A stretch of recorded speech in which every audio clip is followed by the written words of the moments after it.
Hey, Steve Graff, we got to talk about this. I know I'm in the wind, so I'll try and speak loud. But man, this is a 1 year warranty inspection tile roof.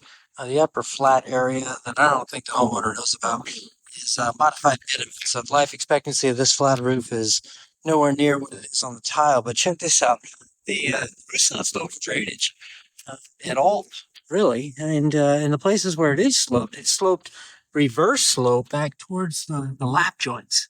So I don't even know what to say about this.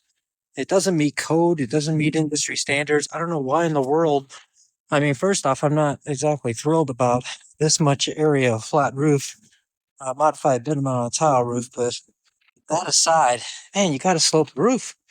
So yeah. So this is definitely going on the 1 year warranty. But I mean, there's no other solution but to tear this thing apart and do it right.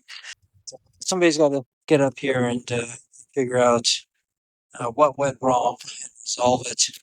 And this is definitely a multi issue. Steve Graff with Inspect-O-Graff. You got to inspect these things.